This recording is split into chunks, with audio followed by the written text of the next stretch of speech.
Bonjour à tous et bienvenue dans cette vidéo. Aujourd'hui, je vais vous présenter nos batteries.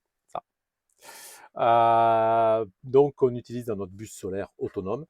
Dans un premier temps, je vais essayer de vous expliquer le plus simplement possible les notions de volts, d'ampères, de watts, d'ampères-heure, de watts-heure et compagnie. Donc, pour ma part, ce que j'ai tendance à imaginer, c'est de considérer que les volts, donc les tensions, hein, la tension qu'on utilise. Alors à la maison, on a du 220 volts, dans la voiture, on a du 12 volts, donc c'est des chiffres qu'on a l'habitude d'utiliser. Les chargeurs de nos téléphones, c'est du 5 volts, donc on a l'habitude. Euh, j'ai tendance à imaginer que, à comparer ça à de la plomberie. Et donc les volts, pour moi, ce serait le diamètre d'un tuyau, vous savez. Voilà. Donc plus le diamètre est gros, plus on va pouvoir passer d'eau. Et en face de ça, donc on a les ampères. Donc les ampères, c'est l'intensité. Donc c'est la force euh, du courant électrique. Et ça, pareil, je le compare à la pression.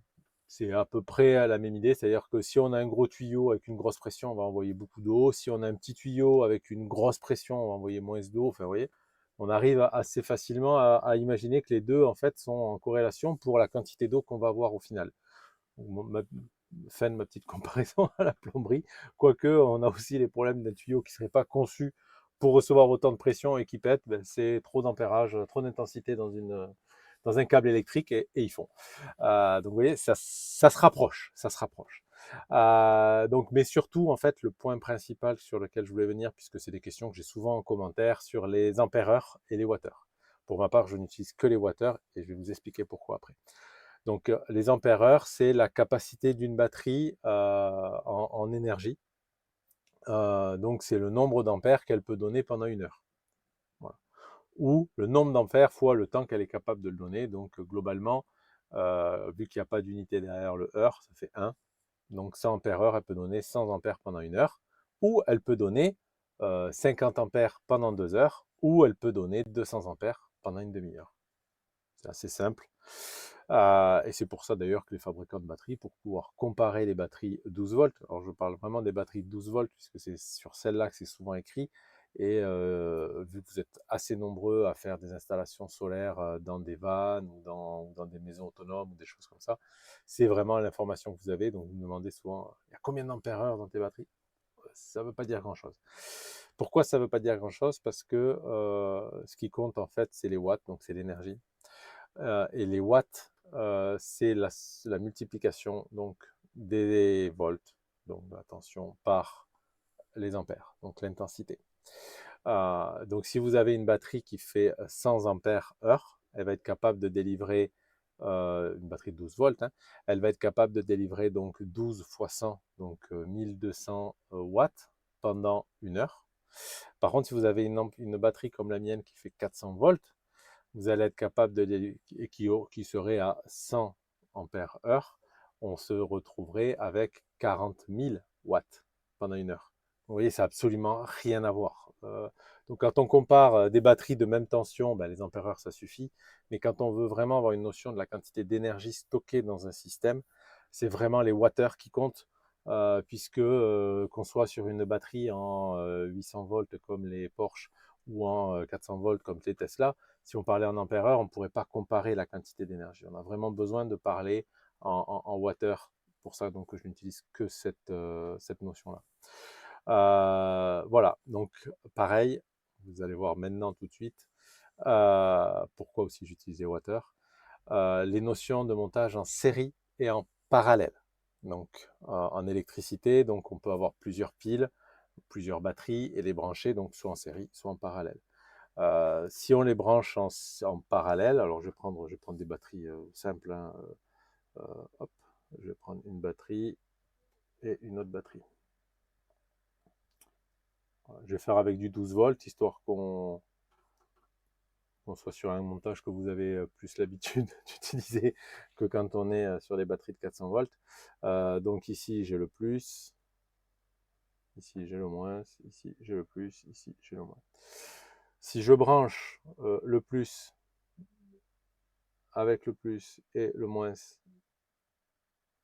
avec le moins, je vais me retrouver avec une tension aux bornes des deux fils, je vais me retrouver avec une tension de 12 volts. Voilà. Si ce sont des batteries de 100 ampères heure, et je reste en ampères heure, 100 ampères heure, je vais par contre avoir 200 ampères heure. Pour donc ce qui nous donne un total donc de 2400 watts heure. Oui, ça je sais pas comment on gomme, tiens. Ce serait intéressant ça. Hop, voilà. Parce que les heures, ça s'écrit comme ça. Donc, si je fais, au lieu de faire ça, donc si je fais, hop, hop, si je prends donc un fil que je vais mettre ici, donc là on va être sur un montage en série, donc entre mon plus qui est là et le moins qui est là, je vais me retrouver là dans ce cas de figure, donc ça c'est en série et parallèle. Ouais, bon, je sais pas écrire quoi. Je vais avoir donc 24 volts. Et donc, on a dit que les ampères, donc, oh non, on l'a pas dit, et je vous le dis maintenant, ah oui, j'ai répété tellement de fois que je l'ai dit dans une autre version avant. Donc, montage en série, on additionne les tensions, et montage en parallèle, on additionne les ampères, les intensités. Donc, sur le montage en parallèle, on était à 12 volts avec 200 ampères-heure de capacité. Et maintenant, on est donc en série avec 24 volts et 100 ampères heure. Et donc, le total fait donc 2400 watts heure. Donc, vous voyez, quand on compare les ampères heure des deux batteries, enfin, du deux montages, hein, parce qu'au final, c'est juste un fil qu'on n'a pas mis au même endroit. Quand on compare, donc, les tensions, elles sont pas pareilles, les intensités sont pas pareilles, mais en termes de capacité, les watts-heure, eux, ils sont pareils. Donc vraiment, on a comparé la même chose. J'ai deux batteries de 100 ampères-heure, ça me fait 2400 watts-heure, 2,4 kWh. Donc, voilà pour le montage série parallèle. Donc, maintenant, je vais vous expliquer pourquoi je vous ai dit tout ça. Donc, les batteries de chez Tesla, donc que j'ai utilisées, donc ce sont des batteries de Tesla Model 3 Long Range. Chacune fait 75 kWh. Donc, additionné, ça fait 225 kWh. C'est énorme, hein, c'est vraiment une grosse capacité. Les batteries Tesla, donc, elles sont séparées en piles. Et chaque pile, elle va être, alors j'essaie de dessiner ça, mais ça n'a pas trop de sens, mais bon, de dessiner. Hop, chaque pile, c'est vraiment, ça ressemble à une pile d'un Volt 5 que vous utilisez dans j'aurais dire dans un Walkman, mais bon, je sais pas si on est nombreux à avoir connu les Walkman. Donc, et elles sont montées, en fait, toutes ces piles, elles sont montées donc en, hop, comme ça, en parallèle. Voilà. Alors, par exemple, attendez, je m'étais fait des notes parce que alors là, on arrive dans les chiffres. Dans mon cas, en fait, chaque batterie représente 4416 piles. Donc, au total, moi, j'ai 13 248 piles comme ça de Walkman. Ça fait quand même beaucoup de piles. Et donc, chaque cellule, donc c'est cet ensemble, donc monté en parallèle, chaque cellule représente 46 piles en parallèle. Il y en a 46, et ça donne une cellule. Hop, voilà. Ça, c'est une cellule. J'écris vraiment mal. Je ne sais pas si les schémas, je vous les mettrai au final dans la vidéo. Donc, globalement, chaque cellule fait 46 volts. 46 volts. Non, c'est pas vrai, elle fait 3,6 volts. Mais donc, fait 46 piles. Ensuite, donc la batterie au total, elle en a 96 cellules qui sont, elles, montées en série. Vous voyez, hop, il y en a une autre ici. Hop, et pareil, bon, je ne sais pas si c'est la bonne méthode le dessin, mais hop, tac, tac. Et donc, on va se retrouver ici avec le plus, ici avec le plus, ici avec le moins, ici avec le moins, et elles sont branchées comme ça. Et ainsi de suite. Et donc, à la suite, il y en a 96. Donc, 96 cellules qui font chacune, donc elles font 3,6 volts, donc ça, on doit être à 350 volts. On est à 360 volts nominal, tout dans le genre. Donc c'est maximum, tension maximum, ce que je retiens moi tout le temps, c'est 400 volts. Pourquoi je retiens toujours la tension maximum? Parce que quand on va dimensionner les MPPT, quand on va dimensionner tous les éléments qu'on va voir autour, donc j'ai des variateurs, j'ai des choses comme ça qui vont être dessus, c'est la tension souvent maximum qui est prise en charge pour faire en sorte de ne pas griller un élément qui serait dans la chaîne. C'est pour ça que la tension nominale, au final, elle ne veut pas dire grand-chose pour moi. C'est voilà, tension maximum et tension minimum, ça je regarde sur les courbes. Je ne vais pas vous montrer les courbes ici parce que c'est un peu plus compliqué, mais globalement ça me permet de savoir à quel moment, bah, si je vais, allez, hop, je vais la faire vite fait, mais ici vous avez donc le pourcentage, ici vous avez la tension en volts, et donc vous avez votre tension qui va faire comme ça en fait, tac, et qui va s'effondrer. Et donc, moi, ce qui m'intéresse, c'est de savoir ici, pour ça que je prends ces schémas, d'avoir l'information que ici, à 3,4 volts, je crois que c'est, ou 3,5 volts, 3,5 volts, ça s'effondre. La tension va s'effondrer, donc je ne pourrai plus faire tourner les moteurs, je ne pourrai plus faire tourner tout ça. Donc voilà. Donc ça, c'est... vous trouverez le graphique ou je vous le mettrai dans la vidéo. Je vais voir au montage. Parce que là, sur cette vidéo, je suis obligé de faire du montage. Donc les 96 cellules, elles sont réparties. Alors j'essaye de me remettre les vidéos en direct. Hop là, comme ça je le vois. Donc vous voyez là sur cette vidéo, on a... je vais mettre pause quand même. Donc on voit qu'il y a trois éléments qui sont en bas, que les éléments donc, sont un peu plus courts, ceux du bas, qui sont un peu plus courts que ceux du haut. Parce qu'en fait, dans la modèle 3, les 96 cellules sont réparties en 25 cellules dans deux modules et 23 modules dans deux autres modules. 23 plus 23, 25 plus 25. Donc, au total, 96 cellules. Donc ils n'ont pas, les modules de Tesla Model 3 n'ont pas la même tension. Quand on prend chaque module indépendamment, ils n'ont pas la même tension. Donc là, je pense que je vous ai dit tout ce qu'il y avait à savoir sur comment elles sont composées. Autre chose, c'est que pour pouvoir gérer tout ça, un des points vraiment importants en lithium, ça va être le BMS.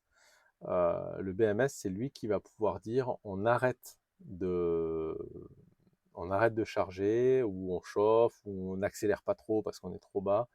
Parce qu'en fait, il y a une part de risque dans l'utilisation des cellules, donc des piles au lithium, à savoir que si elles montent trop en température, elles peuvent prendre feu. c'est pas trop top. Donc il faut vraiment contrôler la température, et il faut aussi contrôler la tension de chaque pile. Alors de chaque cellule, parce que quand elles sont montées en parallèle, elles ont toutes la même tension. Elles sont obligées de se mettre les unes avec les autres. Elles n'ont pas trop le choix. Donc la tension, si on monte trop haut, donc si on passe au-dessus de 4,18 volts, je crois, de mémoire, donc vous voyez, on est précis comme ça, c'est-à-dire qu'on va charger à 4,10, et à 4,18, ça devient dangereux. C'est assez touchy comme information. Et donc cette cellule, si elle dépasse, donc, allez, on va dire les 4,2, les 4,3, va commencer à s'échauffer, et il y a un risque donc un vrai danger d'incendie. Donc pour éviter ça, dans toutes les batteries lithium, hein, c'est pas que dans les Tesla ou que dans les miennes, on est obligé de mettre un BMS. Le BMS de Tesla, alors d'abord donc, et le BMS, donc lui, il va être relié à chaque cellule. Donc il a un petit fil qui part, qui est à part, qui n'est pas du tout pour la puissance, il est tout petit, c'est vraiment 0,5 carré, ou plus petit même encore. Il va juste aller prendre la tension de chacune des cellules. Vous voyez, ça donne ça en fait. Donc là, vous voyez, alors je vais, c'est pareil, je vais mettre pause histoire qu'on voit. Ici, donc chaque fil est soudé sur une pile, mais une des piles qui est en parallèle. Donc j'ai ma tension pour chacune des cellules. Alors d'origine, Tesla, c'est pas fait comme ça c'est moi qui l'ai fait. D'origine, c'est une espèce de papier. Hop, attendez, je vais vous montrer le BMS Tesla. Ah, il est là. Ben, on voit, oui, on voit très bien vous voyez le circuit imprimé en jaune en bas, là, la piste. Et c'est elle qui va être soudée de la même manière, hein, sur chaque pile. Euh, on ne peut pas utiliser le BMS que vous voyez là, c'est un BMS slave, c'est-à-dire il est relié ensuite à un maître, donc à un master, à qui il envoie les données sur un certain protocole, et on ne maîtrise pas ce protocole. Enfin, je n'ai pas su trouver de solution pour maîtriser ce protocole. Donc j'ai pris la décision d'enlever les BMS slave de chez Tesla et de mettre des BMS slave de chez Mercedes. J'ai changé de crèmerie, quoi.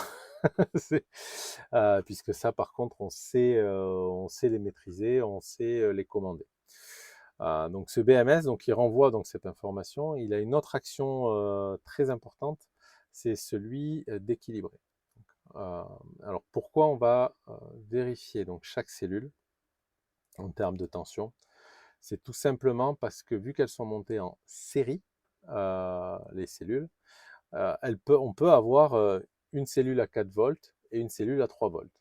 Ça veut dire qu'il y en a une qui n'est pas bien quand même, hein. Mais globalement, ça peut arriver. Et le total, ben, ça fera 7 volts.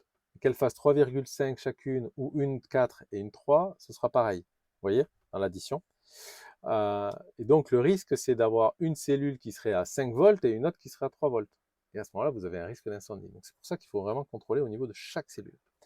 Ensuite, alors ce cas que je présente, 5 volts, 3 volts ou 2 volts, c'est un cas extrême qui n'est pas censé arriver puisque c'est une autre des fonctions du BMS, c'est celui d'équilibrer. Équilibrer, ça veut dire qu'il va prendre la cellule la plus haute et il va y appliquer une petite résistance. Donc il va consommer de l'énergie en interne dans la batterie. Et grâce à ça, en fait, il va faire baisser cette tension de cette cellule qui serait un peu trop haute pour pouvoir avoir un maximum. Alors, comment expliquer ça? J'avais le cas quand j'ai changé, parce que j'ai fait des interventions, des changements de modules par rapport à d'autres, et donc je me suis retrouvé avec un déséquilibre assez fort de 100 millivolts. 100 millivolts en lithium, c'est vraiment fort. Et je me retrouve avec le problème que si je prenais ma tension totale de 400 volts, j'allais me retrouver avec une cellule, ou quelques cellules en l'occurrence, qui allait être à plus de 4,18 volts. Donc ça, c'était dangereux. Et si je me mettais au maximum de 4,18 volts, j'avais ma capacité de batterie qui était réduite parce que j'avais d'autres cellules qui étaient à 3,5 volts. Vous voyez, un peu moins aux 4 volts. Donc du coup, je perdais presque 10% en fait de capacité de batterie parce qu'elles n'étaient pas équilibrées. Donc le BMS fait ça donc avec les petits fils, il applique une toute petite résistance. Alors ça va pas très vite, hein. Moi pour équilibrer, il m'a fallu 3 ou 4 semaines, hein, à fond. C'est-à-dire que j'étais jour et nuit. Voilà. Normalement, on règle le BMS pour qu'au-dessus de 4 volts, il commence à équilibrer. Moi, je l'avais réglé pour qu'il équilibre à partir de 3,7 volts. Donc tout le temps. Tout le temps, tout le temps, tout le temps, il est équilibré pour revenir à quelque chose de plus cohérent. Donc voilà. Ensuite, alors, les fameux BMS Slave donc, de chez Mercedes, ce sont ceux-ci. Donc ces BMS là, ils ont l'avantage d'être montés sur une daisy chain et dont le protocole est relativement ouvert et connu. Alors ouvert, c'est peut-être pas le mot, mais connu, c'est le vrai terme. Il y a des projets open source qui ont été développés où on peut avoir donc une carte avec un BMS master basé sur un Raspberry Pico, donc un petit microcontrôleur. Je ne sais pas si on le voit. Alors, excusez-moi. Alors, ouais, si vous voyez, là on le voit derrière. Hop. Ici, donc vous voyez, c'est ce que vous avez en haut à droite. Ça, c'est mon BMS Master. Donc lui, ensuite, il est connecté en CAN. Alors le CAN, c'est un protocole de communication beaucoup utilisé dans l'automobile et qui permet ensuite à mon Raspberry du tableau de bord d'avoir tout le retour des informations Donc dans ce retour, je vais avoir chaque tension, chaque température qu'il y a, donc dans les sondes de température. Je vais avoir autre point qui me remonte en canne et qui est assez important. Alors vous voyez sur la droite, sur le câble là, il y a une espèce de ferrite. Donc ça c'est mon capteur de courant. Donc lui il va me permettre au niveau de chaque batterie de savoir quelle intensité est en train d'être utilisée sur cette batterie. Utilisée en entrant ou en sortant, puisqu'en fait il dissocie les flux. Ensuite, je vais vous montrer donc les éléments qui sont obligatoires que j'ai rajoutés donc sur la batterie. Donc juste après donc ce capteur d'intensité, capteur de courant, vous avez un fusible de 600 ampères. Donc chaque batterie est équipée d'un fusible de 600 ampères. Alors c'est pas du hasard 600 ampères, puisque c'est le fusible qui est fourni par défaut dans une Tesla. Donc ce qui fait que jusqu'à présent j'avais une protection pour les 3 batteries. Et donc j'étais à 600 ampères pour 3 batteries, ce qui n'était pas du tout cohérent, parce qu'au final ça fait que 200 ampères par batterie, ça les fait juste doucement rigoler. Et donc quand je flirtais avec le 600 ampères en pic, j'avais toujours peur de cramer mon fusible. Donc là maintenant j'ai réglé ça, donc je suis avec un fusible 600 ampères par batterie, donc qui permet de vraiment les protéger en cas de court-circuit ou de choses comme ça. Mais voilà, donc, mais j'ai la puissance qu'il me faut. En suivant, vous avez un sectionneur. Donc ça me permet, pareil, c'est quelque chose que j'ai rajouté que j'avais pas avant. Avant j'avais un sectionneur pour les 3 batteries en même temps, donc je pouvais pas en couper qu'une seule. Donc là maintenant chaque batterie a son propre sectionneur qui me permet de pouvoir en isoler une s'il y avait un problème ou quand je travaille dessus. Alors en ce moment je travaille beaucoup sur les BMS, ça m'arrive de les démonter, donc au lieu de tout arrêter la maison, je coupe une batterie, j'ouvre, je vais modifier mon BMS et je peux ensuite remettre le courant. Il faut que j'aille relativement vite parce que j'ai un risque d'avoir les tensions, vu que les 3 batteries sont montées en parallèle, il faut qu'elles aient la tension égale, parce qu'elles vont venir s'équilibrer. Alors s'il y a 0,1 volt, l'équilibrage va se faire avec 10 ampères ou 5 ampères, c'est pas bien méchant. Par contre, si j'ai 10 volts d'écart, là par contre il risque d'envoyer la purée et d'envoyer tout ce qu'il a pour venir. Donc là ça va faire un gros arc au niveau du contacteur, c'est vraiment pas l'idéal. Ensuite, donc le sectionneur est sur la borne positive. Ensuite vous avez donc un peu plus à gauche, vous avez un relais. Ce relais il va permettre de couper la borne négative. Donc globalement, quand on coupe le sectionneur, ça coupe aussi l'alimentation du relais, donc les deux pôles sont coupés. Donc ça, je voulais avoir la sécurité maximum pour pouvoir dire, quand je coupe, tout est coupé. C'était vraiment important pour moi. Et ensuite, vous avez la prise qui me permet d'avoir les basses tensions qui sortent, donc c'est une prise étanche, je crois qu'il y a 10 éléments dedans, 10 fils. Et donc ça me permet d'avoir le CAN, d'avoir l'alimentation 12 volts du Raspberry, l'alimentation 12 volts du relais, la commande du relais, c'est-à-dire que le relais est commandable par un autre appareil. C'est-à-dire je peux depuis le tableau de bord décider de couper une batterie. Je vais la couper par le négatif et pas par le positif, mais je vais couper la batterie. Donc ça je peux le faire en commande. Pour l'instant je ne l'utilise pas, mais ce sera dans mon set de sécurité, de dire que s'il y en a une qui est trop haute en température, la couper et réduire ensuite la puissance disponible pour le moteur. Vous voyez, c'est des scénarios que je voulais pouvoir faire pour pouvoir dire on est en train de rouler, il y a une batterie qui pose un problème, mais je veux quand même qu'on puisse se stationner, qu'on puisse être en safe, quoi. Donc du coup j'ai rajouté ça. Donc je sais pas si vous voyez complètement sur la droite, c'est aussi quelque chose que j'ai rajouté pour la sécurité. Il y a un petit fil noir qui rentre dans le fil orange. Alors ça me sert en fait il y a une sonde de température au niveau des cosses. Il y en a une aussi au niveau du relais. J'en ai mis un maximum, en fait, j'en ai mis beaucoup. Ça c'est pour éviter que s'il y a une surchauffe sur une cosse parce qu'il y a trop d'intensité qui passe ou parce qu'elle s'est un peu desserrée, ça c'est un des risques. La vis s'est desserrée, donc le contact n'est pas parfait. Donc pour éviter tout problème, j'ai mis des sondes de température qui me sont remontées au tableau de bord. Si je vois que ça dépasse les 50 degrés, on arrête tout. Alors soit j'arrête que cette batterie, comme je vous disais, soit j'arrête tout. C'est à ça vraiment que sert le BMS. Le BMS, il est vraiment là pour rester en sécurité. Voilà, donc tout ça, donc c'est monté en fait à l'intérieur de chaque pack de batterie. Alors c'est monté comme ça, je ne sais pas si on va bien le voir. Ouais, si on le voit pas mal.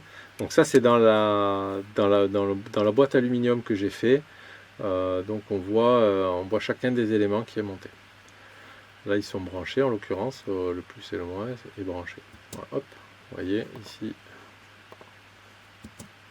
On voit donc, alors ça c'était une autre batterie, donc là j'avais utilisé une bus bar à plat.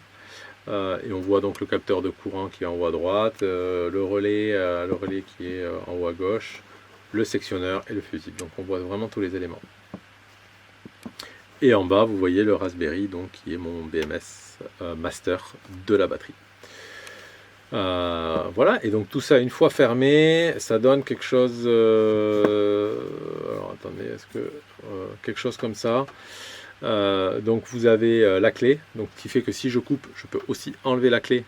C'est une clé vite, c'est pas énorme, mais ça permet de, si je décide de couper tout, et je peux prendre les clés avec moi et être sûr que personne par mégarde va me remettre le jus alors que je suis dessous. Voilà, c'est de la sécurité. Voilà, donc les sorties des câbles, j'ai décidé de ne pas mettre de prise entre chaque batterie. J'ai décidé vraiment d'avoir les câbles qui sortent par des presses étoupes. Parce que quand je démonte les batteries, de toute façon, je suis obligé de démonter tout le tableau d'essai. Donc il n'y a pas d'intérêt à avoir des prises à cet endroit-là. C'était cher, ça supporte pas bien les montées en intensité. Et ça crée plus de points de chauffe potentiels. Préférez éviter, il n'y en a pas besoin, je ne le fais pas. Vu que j'ai la capacité de couper encore une fois mes batteries complètement, je peux les débrancher côté tableau et ensuite venir ouvrir et là je débranche les fils et puis c'est fini, quoi. Voilà un petit peu le système. Donc voilà un petit peu pour tout ça. Donc sur la communication, donc c'est du CAN comme je vous l'ai dit, qui est envoyé donc au tableau de bord. Le tableau de bord ensuite est capable de dire au chargeur arrête de charger, au moteur arrête de consommer. Vraiment, on est tout en CAN, donc tout est possible. Voilà pour les explications de ces batteries. J'espère que j'ai été plus complet que sur celle des panneaux solaires. Et je vous remercie de l'avoir suivi jusqu'au bout. À bientôt!